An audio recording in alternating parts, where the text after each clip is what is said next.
No, خلاص. Yeah. Alhamdulillah, it started working.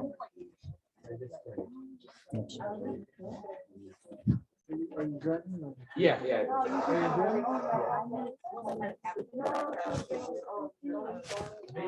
Okay, Bismillah ar-Rahman ar-Rahim, alhamdulillahi rabbil alameen, wa salatu wa salam ala sayyidil anbiya wal mursalin, nabiyina Muhammad wa ala alihi wa sahbihi ajma'in, amma ba'd. So today, inshallah, we'll be talking about, we're in chapter 11, and we'll be talking about jesting. Now, jesting, this is just general joking. He's not talking about actual ridicule. That is something that we're actually going to get into in the next chapter. So this is just joking. This is just jesting. This is everything that we know, and it's usually very lighthearted.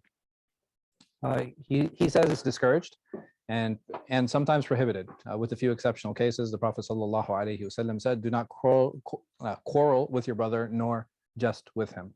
The quarreling, even Ghazāli, he mentioned himself. He said it's pretty clear. He says, "What's the difference?" He says, "Quarreling is clearly a means of harming a friend and confidant. Jesting is easy and it's lighthearted. So why is it a problem? Why is it an issue?" And this is something that is definitely related to what we had talked about before when it came to poetry and when it came to singing. And we had said that all of these things are permissible, right? All of these things are jaiz. So it's usually not an issue of permissibility. It's an issue of what? Manners. Not manners per se. What did we say last time? Like we said poetry was okay, but what was the problem? Feeling the action of oneself. I'm sorry, what did you say? Flattering. Okay. Huh? Feeling. Not even the feeling. Ahsanti, right? Indulgence was a problem. And that's the point that he's going to get to also. So how can it be prohibited? And again, indulgence. And this is something that we had mentioned. And it is a theme that we see with things that are mubah, right? And things that are permissible. I think I mentioned this example last time. Like apples are permissible, right? There's no difference of opinion on the prohibition of apples, unless you guys know something I don't know. But is it permissible for me to now eat 13 apples in one sitting? Probably not. It's not, right? It's extremely unhealthy. I'm harming myself, right? The cyanide in the seeds is probably enough to kill me, right? So there are certain things, regardless, if they're permissible or not, it is always going to be impermissible to indulge or do dhulm of anything. So going into extremes or constantly doing it. So these are the two things that Ghazāli actually mentions very specifically, right? Going to extremes in my joking or constantly joking, right? This is something that becomes part and parcel of who I am and a consistent character trait.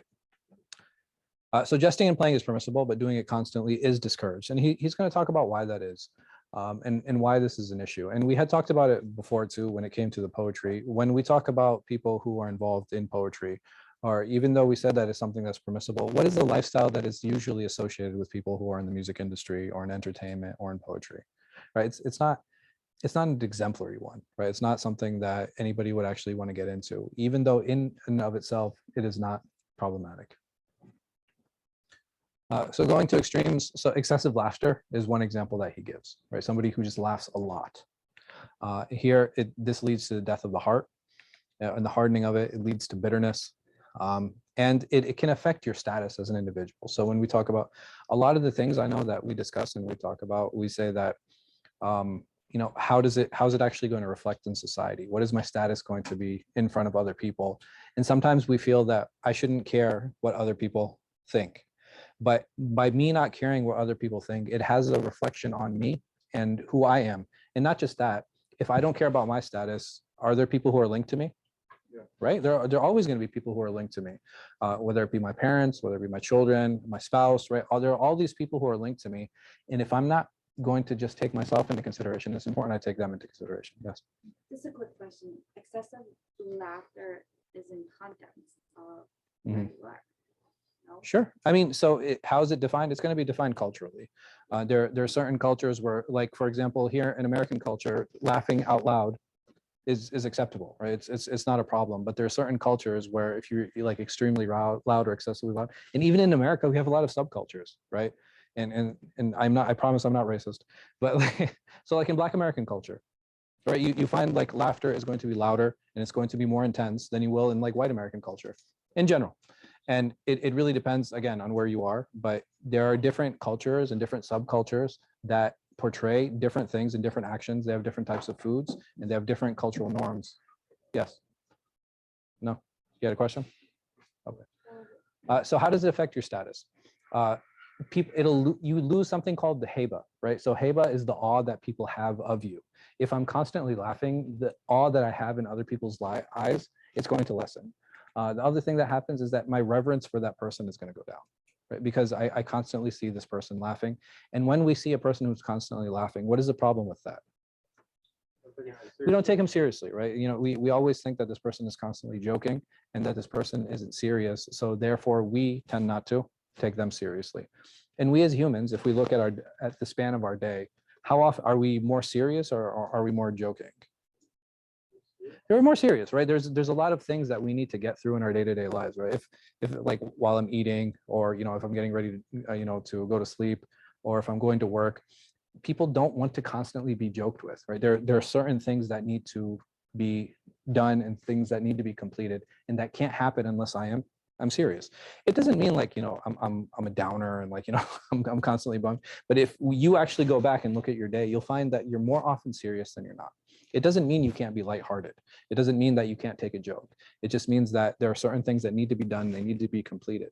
And the person who is more in a state of laughter, the person who's constantly joking, what is another word that we tend to use in our culture for that person? Immature, right? Man, you can't take anything seriously, or I can't have a serious conversation around you. And those are people that we tend to call immature. And look at that. Look at what happens, right? The awe and the reverence that I have for the person, it actually disappears in our eyes. So didn't the Prophet ﷺ jest? Yeah, he did. Absolutely. Sallallahu alaihi wasallam. His sallallahu goal was to present the truth in a reasonable means, right? While ours is to make others laugh. So if we look at his intention, sallallahu alaihi wasallam, it was very different than the intention that we have. It doesn't mean that it's wrong, but it's important to understand him in context, sallallahu alaihi wasallam. And not just that, the number of times that he was actually joking can be counted, right? You can actually pick them out and you can actually point them out. It doesn't mean that he didn't. It didn't mean that he wasn't lighthearted. It didn't mean that he wasn't fun to be around. It just meant that he didn't spend a lot of time joking, only very little of it. So regardless of the method, there are some narrations here that I wanted to share with you guys. Umar radiallahu anh, he said that whoever laughs a lot loses his respect, and whoever overly jokes becomes low in the eyes of others. Whoever does a lot of something is known by it, so that if one is known to speak a lot, then so are his faults known. And one whose faults are so public and many will lose his modesty, and whoever loses his modesty will also lose his piety. And whoever loses his piety, his heart has died. May Allah subhanahu wa ta'ala protect us. Here the Prophet ﷺ, he said, لو تعلمون ما أعلم لضحكتم قليلا ولا بكيتم كثيرا, that if you knew that which I knew, you would laugh little and weep much. Some other narrations, a man said to his brother, brother, do you anticipate the fire for yourself? He said, yes. The man then said, do you know if you'll be taken out? It was said that he was never seen laughing until he died. Yusuf ibn al-Sbat said, Al-Hasan didn't laugh for 30 years, Al-Hasan al-Basri. It was said that Ata al-Sulami didn't laugh for 40 years. Wahb ibn Wird saw a group of people laughing on Eid al-Fitr and said, if these people have been forgiven, then this isn't from the actions of the people who are thankful. And if these people have not been forgiven, then this isn't from the actions of the people who are fearful. These guys must be really fun at parties.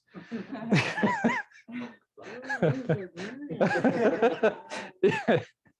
So, yeah, like I would love to meet these guys. On Eid, dude.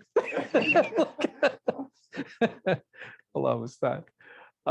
So yeah, Abdullah ibn Abi Layla used to say, you laugh while it's possible that your shroud has been cut and prepared by the gravedigger. Oh man. Ibn Abbas said, whoever laughs while committing a sin will enter the hellfire while crying. Oof, man. Muhammad ibn Wasi said, if you saw a man crying in paradise, would you not find it strange? We said, absolutely. He then said, what about the one who laughs in this world, not knowing what will happen to him? What do you guys think about these narrations? Yeah, it's just a lot. You know what I mean? It's like, man, it's kind of depressing, you know? But why do you guys think they said this? Do you think they themselves like really never joked?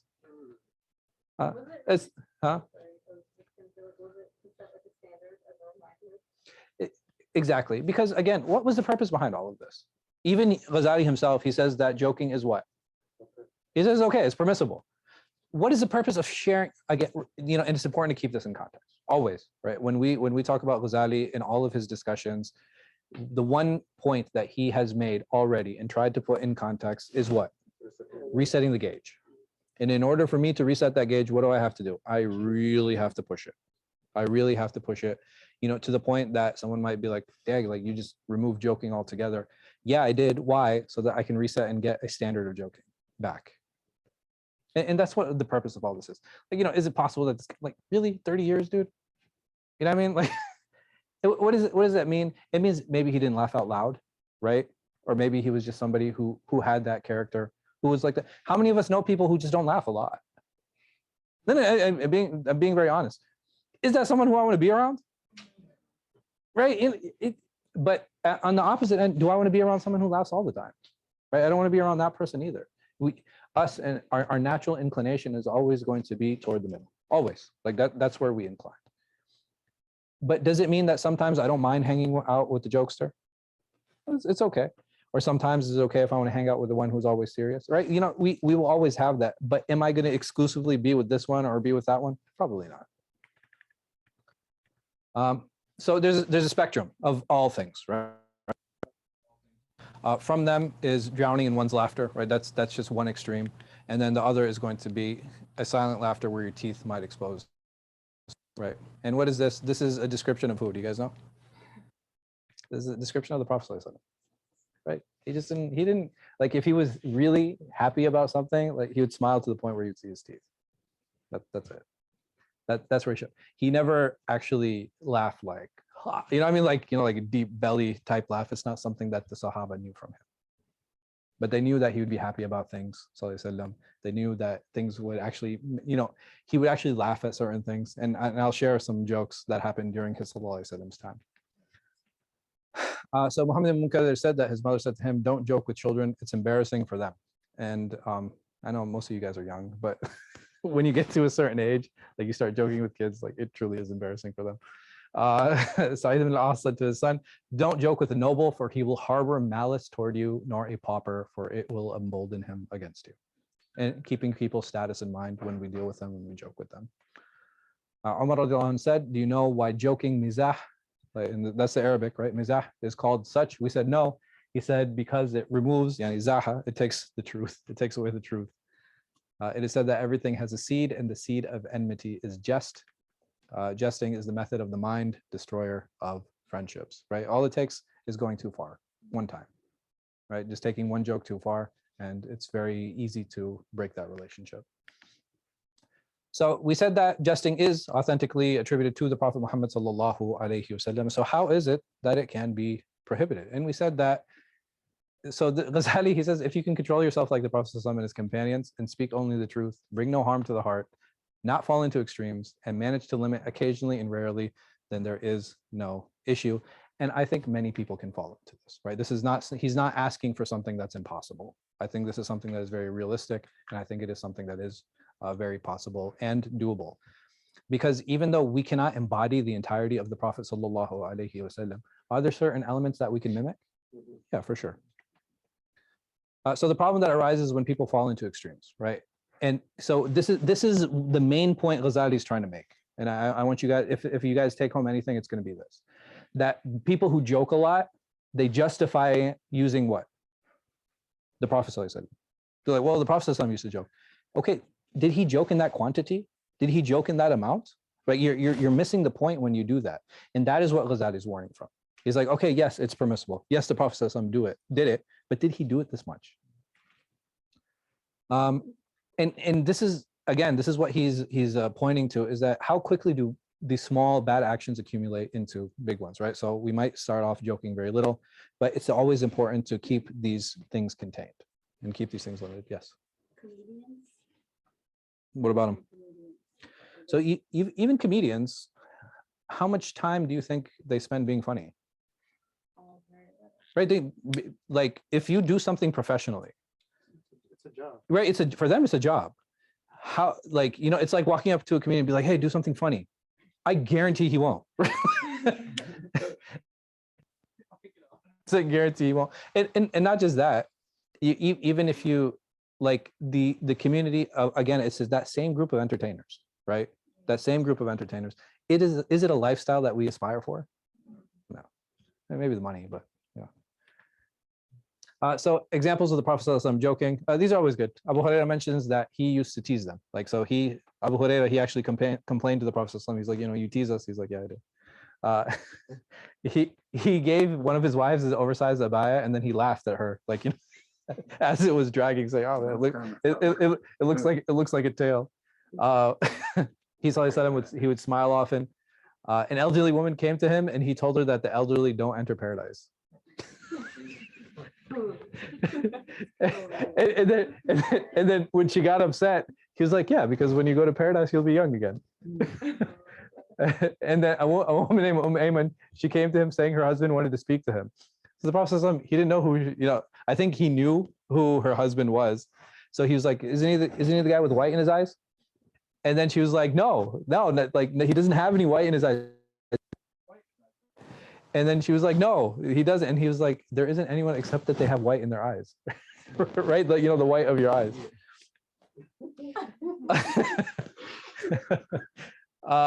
There's another example. What story was this? The woman in the riding animal. Dang, I don't remember that one.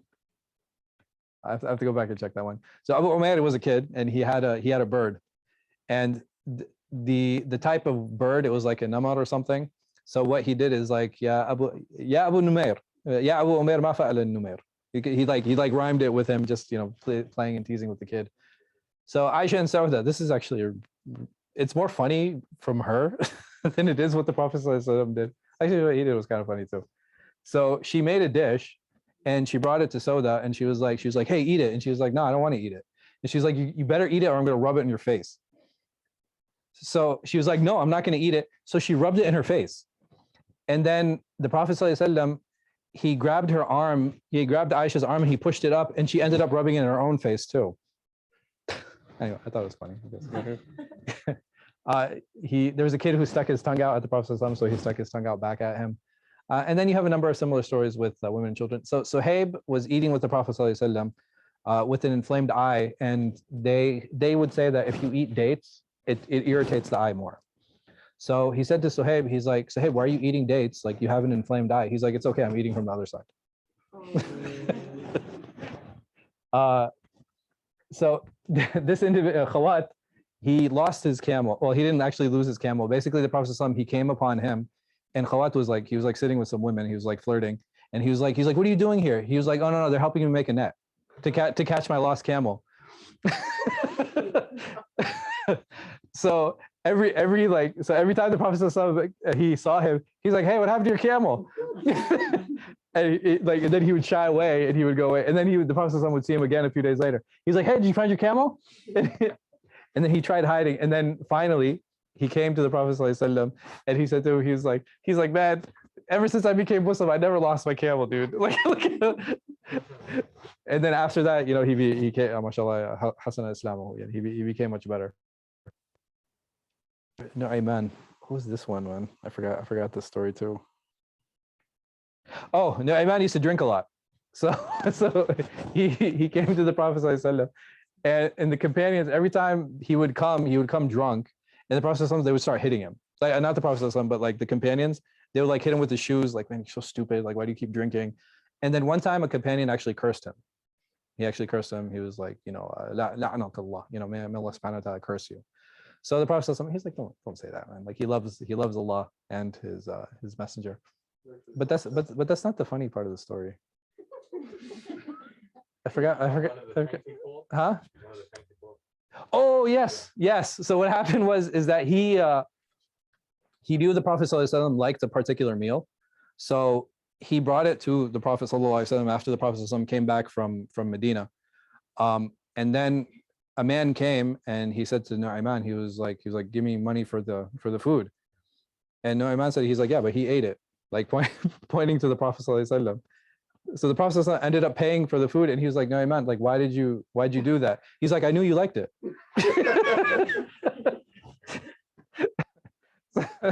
So the Prophet he's like pay him, man. And he's left. But like I said, these are all just examples, and I wanted to share them with you to show the Prophet he did joke, right? He did laugh, he did joke. He was pleasant to be around, and that's something that's important, and that's the message that I want all of us to take home. That laughing and joking and all these things, it's fine. There's nothing wrong with it. Just don't fall into excess with it. We all want to be people, because the entire purpose of all these chapters is to have good khuluq, right? Is to have good manners, is to have good etiquette. And the basis of all these manners and etiquette is to make sure that we have healthy relationships with all the people that are around us. And one of the ways to have these healthy relationships is to make sure that we're balanced in how we speak, we're balanced in how we present ourselves, balanced even in our joking. And this is something that's really important. The next chapter is actually, we're going to talk about ridicule and mockery, right? This is where you're talking about now it's actually reaching a level where I'm looking to hurt my Muslim brother or looking to hurt my Muslim sister. And we'll talk more about that inshallah next week.